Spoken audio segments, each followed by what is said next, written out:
Hi, everyone. Thank you so much for coming to this channel. We really do appreciate.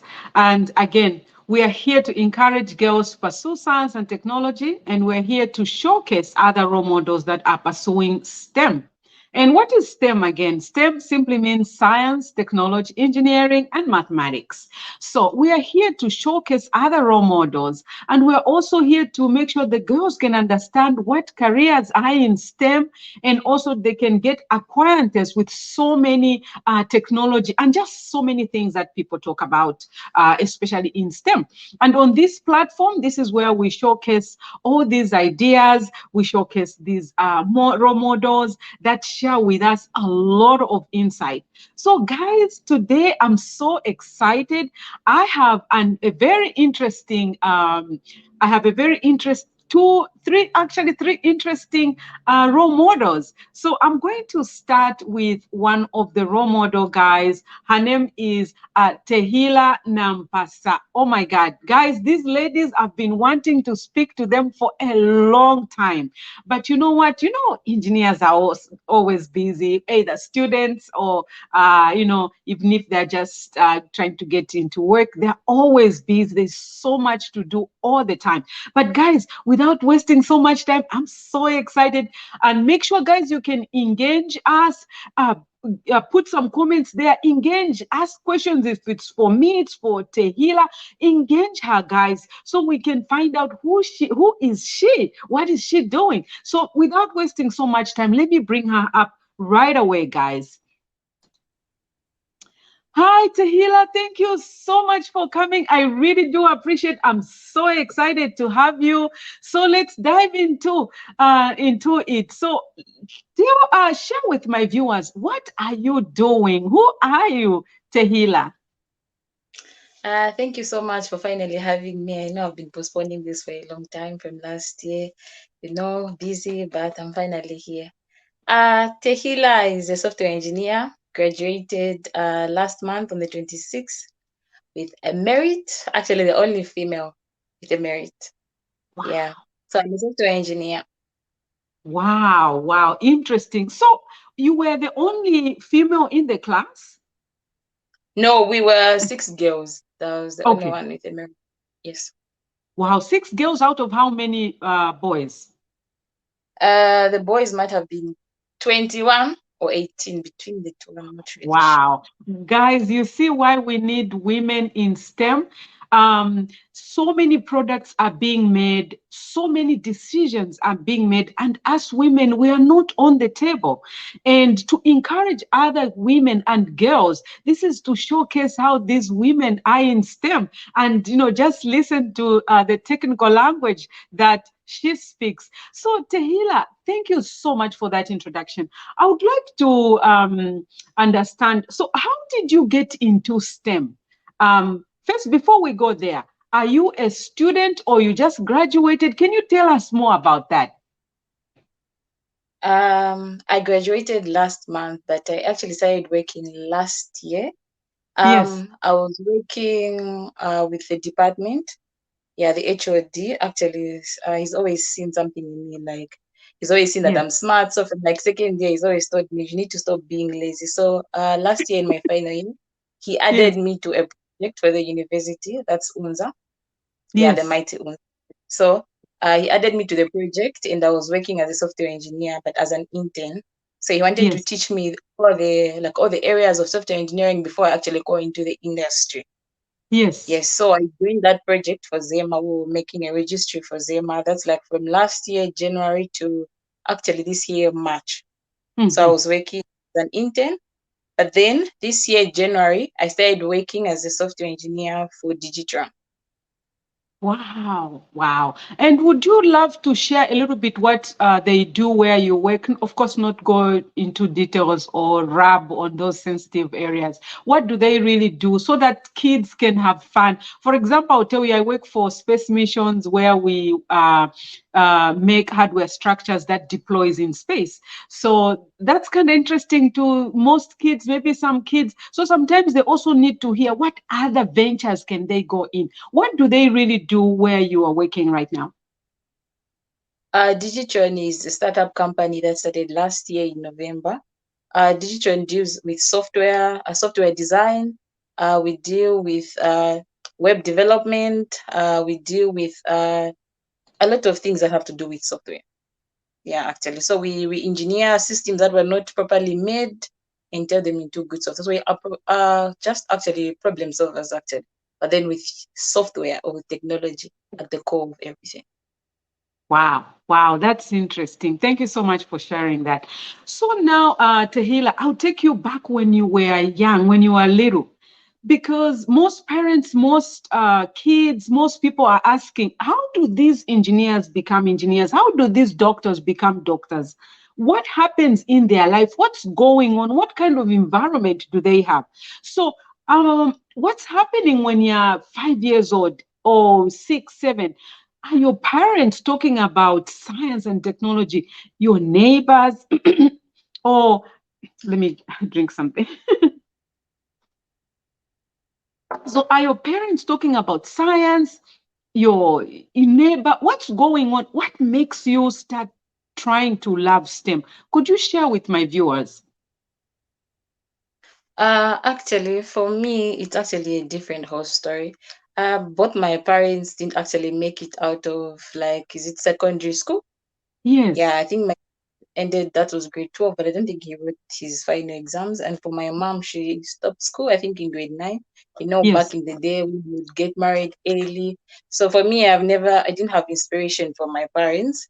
And so what actually inspired me to actually go into STEM is actually to change my background for myself and actually set an example as the first one. Yes. Oh So my God. Yes. yeah, so for me, everything just stems up to being a better person and to actually show my siblings to say we could actually make a difference. We could actually break generational cases. We could actually do better for ourselves. Because I'm actually the first one to actually graduate from Monza in my family. Yes, First in college, engineering. what do they call them here? They say first college, first college family or something like. Wow, that's so inspiring. And last weekend, I was also talking to one engineer who's also a first person to graduate from their family. Amazing. This is just amazing, especially for people watching and kids, mothers, to see that there's always the first time. And you can change the narrative, you can change the background and what's going on in your family. And let me also point out that engineering, especially in STEM, when you get into STEM, you change lives around you because not to underestimate other careers, but just that skill that you get and that how you encourage those around you, including your kids, your relatives, and anyone you see, because you have that understanding of saying, like, you can go higher and higher. So thank you so much for sharing. So nothing is happening concerning you. You're just curious, right? What about if you get to high school? What's going on there? When are you thinking about pursuing STEM? For example, I'll tell you my background. I used to play with my brother. My brother used to make cars using hang wires and also ifimumbwa, making babies. Those who don't understand ifimumbwa is um, toys made out of clay soil. So we did that, me and my brother, a lot. And I would follow him. So I didn't know I was being wired at that time. So what's going on with you? 7, 8, 9, 10, what's going on? 7, 8, 9, 10. Maybe basically, I think grade 3, grade 4, not yet in I think not yet in secondary school. I'm still in primary school. That's Yes. like grade 3, grade 4. So Hmm. there, my dream is to become a journalist. Nothing to do with science. Yeah, my dream is Yes. to become a journalist. Uh, Fast forward to grade 7. I write my grade 7. I make it to St. Mary's. That's Livingstone, one of the Yes. best schools for girls, actually. I make it to St. Mary's and I get there. That's the whole girls' school. I'm in 8A, and my performance, as usual, I'm always performing top of the class or second. If I'm always lazy, okay, actually, I would point out that which I'm trying to work on.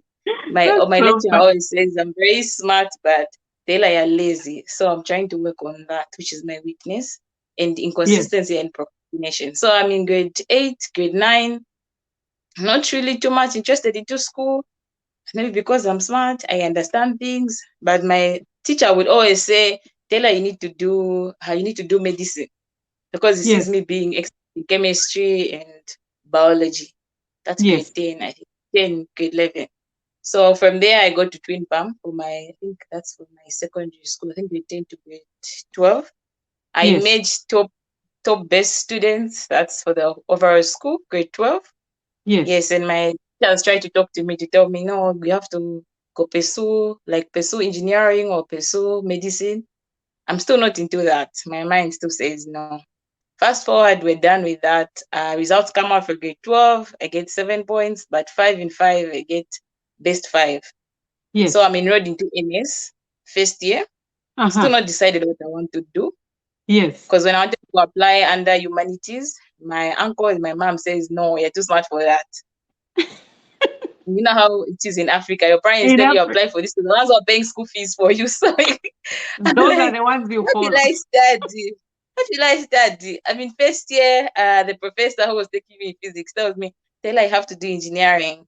I'm like, but that's not what I like. But he's like, no, yeah, so good at it, which has always been the case. I've always been good at the sciences, more than the social sciences, but not that I love them or anything like that. So fast Yes. forward from first year, second year, I find myself applying under computer science, or actually forgot a part. When I think 2016, after my high school, I was at Just Male. I went to do a ICT course. Yes. So I'm there. I meet Isaac Malemelo, a lecturer there for ICT. And then Yes. we're there. Yeah, you know how ICT courses are. You do some internet things, some Mm-hmm. Microsoft things like. So this man from there calls me on the side and says, "Hi, Tehila. Hi." I'm like, "Hi, I'm fine. I'm good."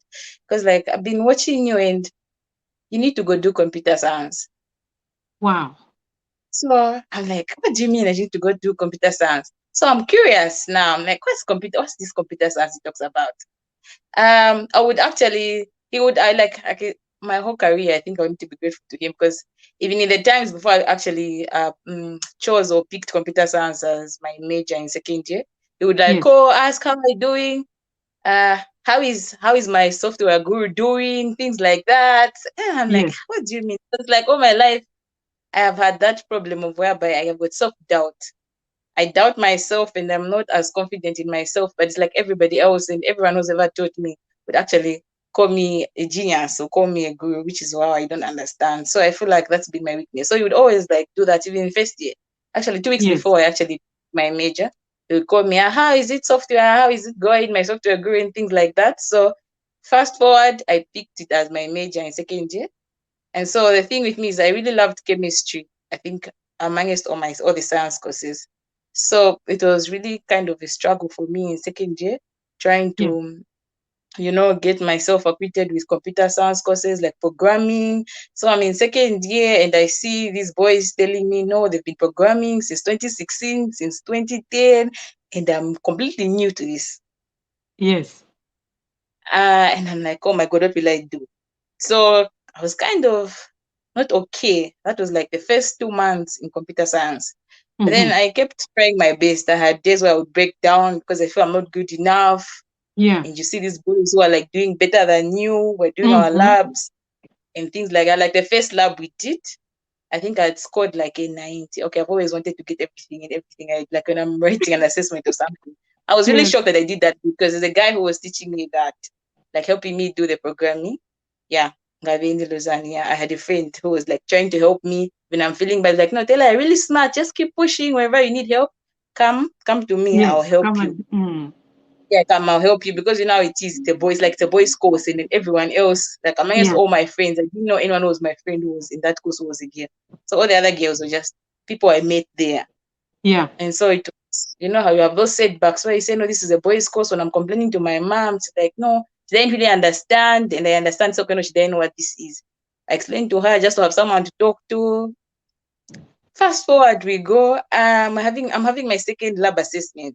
My lecturer, who was actually my supervisor in my final year, Dr. Mayumbo Nyerenda, he Mm-hmm. would called me out and told me, I really like how you think. You're very smart, but then you should Yes. stop being lazy. He's actually been scolding me from second year. He's like, stop being lazy, Tehila, you're very smart. So I didn't understand. I'm like, how? When I Uh-huh. actually feel, because that time I scored 75 out of 100 from that Yeah. lab assessment program. That was my second lab assessment. I'm like, but look, I got 75, and the other people who are better than me is got like, no, you are very smart, and I need you to see it. Stop being lazy. And Yes. then forward, we keep going, keep going, keep going, keep going. As I'm struggling, trying to learn from my fellow friends who are guys, because I used to Mm-hmm. actually play with more than the girls actually. So I'd play with them so that I understand more. Because Yes. actually, most of Yes. my friends who are girls were lazy. You know how it is, like Yeah. just I'll just copy and whatnot. So I'd really like go to the guys. They explain things to me and things like that. And then afterwards, write assessment. I emerged top of the class. Actually, I think in second year I was actually the top for the whole, yeah, for the whole thing. My lecturer actually told me you actually topped the whole stream Yes. for the second year, both boys and girls. I was actually the top, and I didn't know it when I was actually struggling. I wanted to give up. I actually wanted to change and actually just go to humanities. That's me. So fast forward, we move there. Third year, we have COVID hit us. We are home. A lot of struggles, but Wow. we're finally here. You know, your story, you hit so many important points that you've just mentioned here. You've mentioned how you are being encouraged by your teacher.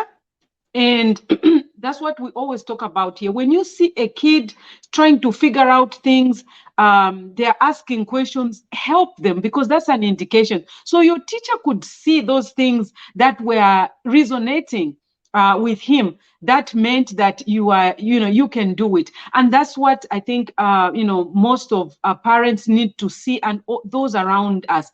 I've got engineers here who have come to testify, a neighbor telling them that you are very smart. You can be an engineer. Right now, he's an engineer. Can you imagine? So those are very, very good points. And oh my God.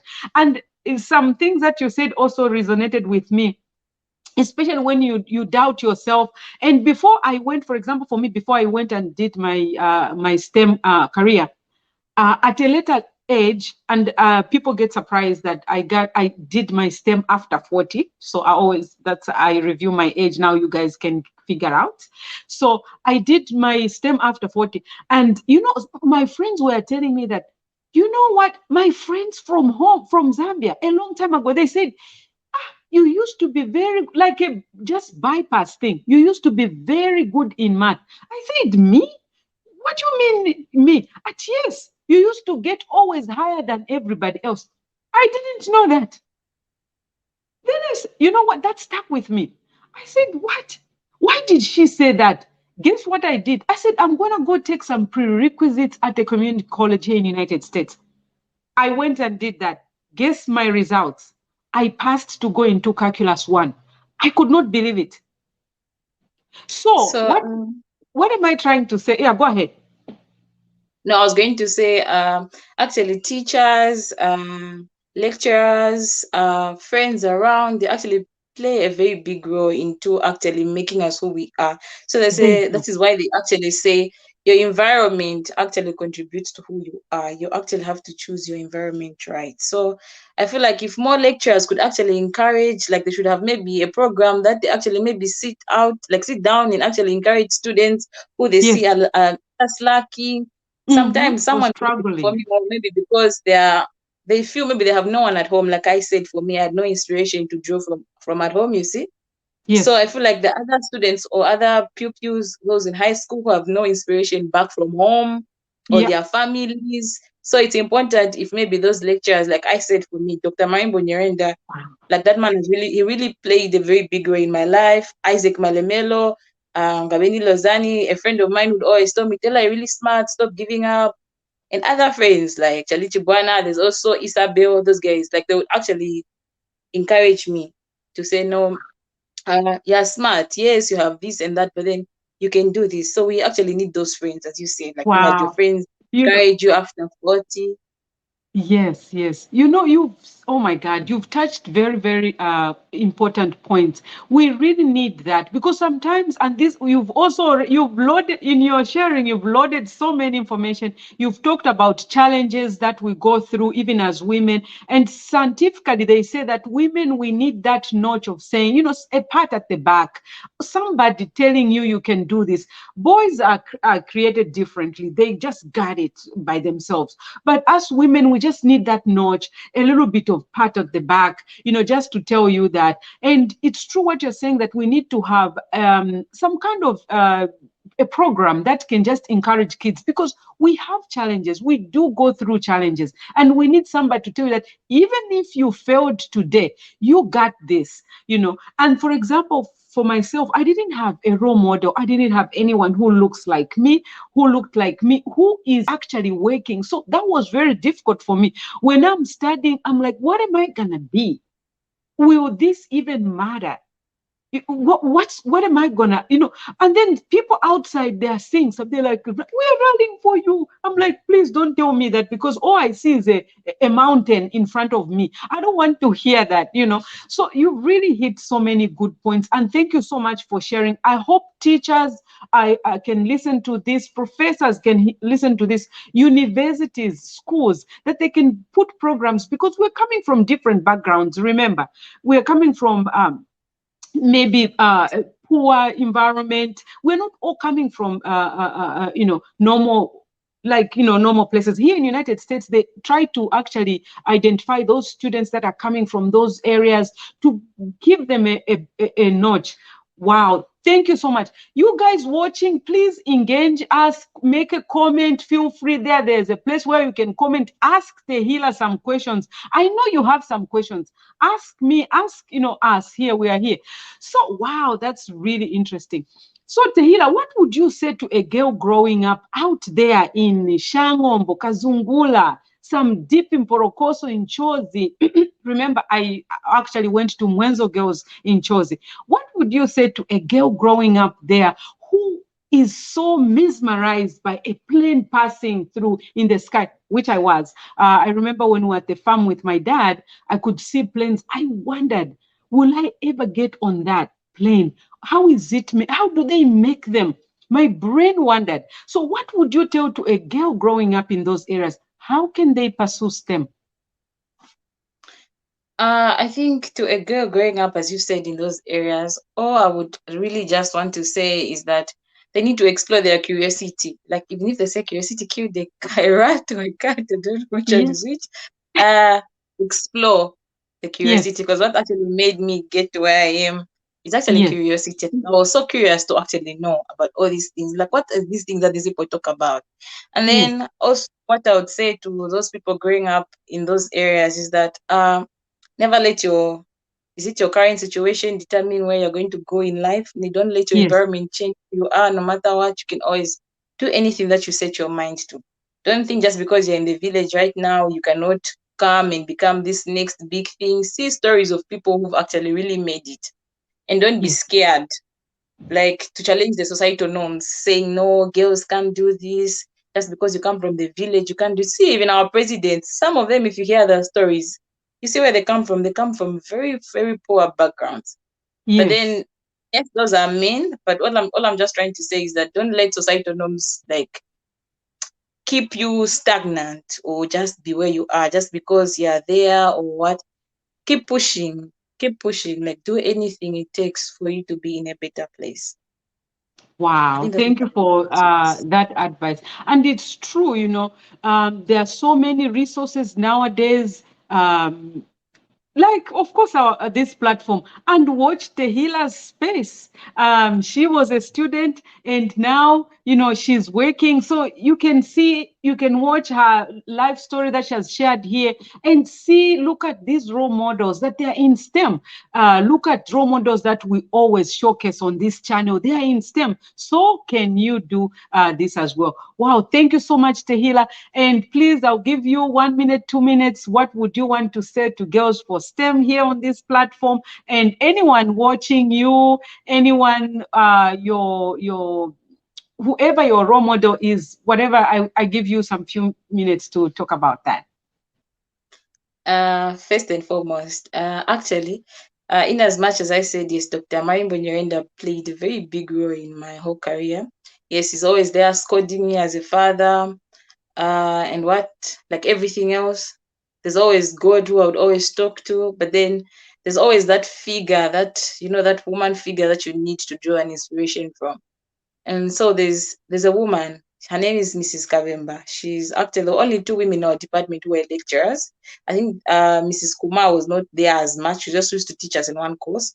But Mrs. Kavemba, I just really loved how she would manage work, as she would manage like balanced life. You know how a woman, she's like organized, like the most organized lecturer I've ever come across in my life. Always make it on time, always teach the topics a month before exams, everything else. And so for me, it was always like, it's actually possible to actually be a woman, be in Mm-hmm. STEM, be actually good, because she's actually good at what she does. Honestly speaking out, that was actually one of the reasons why I actually started working hard in second year. Because like, how am I even studying hard for what? And I can just get it, just be an average student. So there is Dr. Nyirenda playing a very big role with his stick, always talking like he's codding me, trying to raise me right as a child. And then now there I see a picture of where I want to be. Like, okay, now I'm understanding. No, I say, okay, no, Dr. Marimbo Nyirenda is doing this. He wants the best for me. And then I Mm-hmm. see Mrs. Kalimba making the picture clear for me to say, okay, yeah, it's actually possible to be a woman and excel in Yes. this field. You see how they say there are not a lot of women who is here, but no software engineers doing really good. It's Mm-hmm. just men. Even the department, you could just tell how the department has over 10 male lecturers and only two female lecturers. And Mm-hmm. then she's like my role model. So she would give me this desire to say, let me study hard, let me be like her. So in her classes or when she's taking me in a course, I would really make sure I study to make her proud. And then I had a Yes. conversation with her actually one time. And she's like, Tehila, I need you to enroll for this. It's like, why? I don't think I can make it. She's like, no, Tehila, you're very smart. And then from that time, that's the time I actually decided to open up to her and tell her how she's been an inspiration to me, how she's actually been the one who's actually motivated me to actually work hard and actually make sure I actually like reach my targets, because I really didn't know with this GPA that was I started using if I would Yes. actually make it a merit or not. Last year I really had to work extra hard to the point of where I had to make sure my lowest grade is a B plus and actually earn myself an A plus from Unze, and that was my project, which is actually not easy. Wow. So all I would say to girls out there pursuing STEM is that you should always like look for, like, there are always role models around you. There's always a role model somewhere, somehow. And I'm really grateful to God that I had Mrs. Karimba for me in our department to play that role. And find yourself a mentor. It's really important to have yourself a mentor, because a mentor is there to guide you. Yes, you might have your vision and whatnot, but then along the way you meet these challenges. But if you find a mentor in your field, when you meet those challenges, they'll be able to explain to you, maybe because they went through something similar. So for me, I had a mentor to mentor me. I actually had over three mentors. I Wow. had Richard Mwawa. I think he's now back in Zambia. He was in the USA. He's actually from the department as well. He actually graduated with a distinction. He was my mentor. He is still my mentor, but he actually played a very big role in terms of my final year project that I'm actually really proud of. I didn't think I would actually make that project work. So I also had Isaac Malemelo as a mentor. I had Jordan Sichaloe. I think you've heard of him. He works for Microsoft. Now he was also from our department. So I had three mentors mentoring me in different areas of my career. Maybe because each of them went through different things, and maybe something that I went through, maybe each of them would help me in a certain way. So have Wow. yourself a mentor, find a role model, pray to God. For me, I can say my whole life is a miracle. So pray to God, have good friends. What I can say is that don't fear, don't doubt yourself. You can do anything you set your mind to. Just because you're a woman, that should not limit you. You can challenge all the societal norms that people place or put in place. Don't let your environment limit you. Don't let anybody limit you. Even if your own relatives actually tell you you can't do it, or your own parents, because I've heard stories of people telling me, no, your parents tell them, you can't do this, you can't make it just because you're not smart enough. You get? You should always be positive, like always find a way to defy the odds. But I don't think being common as everyone else does it makes you any different. You can actually defy the odds in your family, in your group, where you're friends, or at your church, or anything. So yeah, just believe in yourself and you will make it. It's actually Wow. possible. Wow. You are amazing, and thank you so much for sharing that with us. We really do appreciate. And you know what I can tell you, Tehila? mentors, all those mentors, they go on until you, I don't know, you will still consult them. My mentors, I still speak to them. Even when I'm about to get any other job, I ask them, how should I do this? Up to today. And they still, some of them are my professors. They still ask me now to say, how did you apply for that job? What did you go through? Can you share with my students? Can you imagine? So that relationship goes a long way, and it's a very good, healthy relationship where you have those mentors ministering in your life because you will forever need them. Wow, thank you so much for sharing that. And we so we hope we can have you again. Would like to see your space, how it's going. It looks like, it will be a flourish space. And of course, software coding has got so many things of it. Our next topic, I'm going to call some ladies of software and also in manufacturing and mechanical, so we can talk about, just to preempt you, vehicle to vehicle communication technology. I'm sure you've heard about that they're trying to eliminate a lot of fatal accidents, and now they're trying to see how vehicles can communicate, right? I hope that will be a very interesting topic. So I'll bring a lot of ladies who just come and kill ourselves right here to discuss the advantages, disadvantages, and also other men. Thank you so much. Please stick around. If you have a question, please continue commenting. You can either stay in the studio or you can watch from anywhere, from YouTube or from the studio. It doesn't matter. Thank you so much, Tehila, and hope all the best for you. And we hope you can come soon on this channel again. Thank you so much. Thank you for having me. It's been a pleasure. Thank you so much. Wow, guys, that was interesting. I hope you liked her story and what she was saying. That was just so inspiring. And it also, when I talk to these amazing women of valor, it just makes me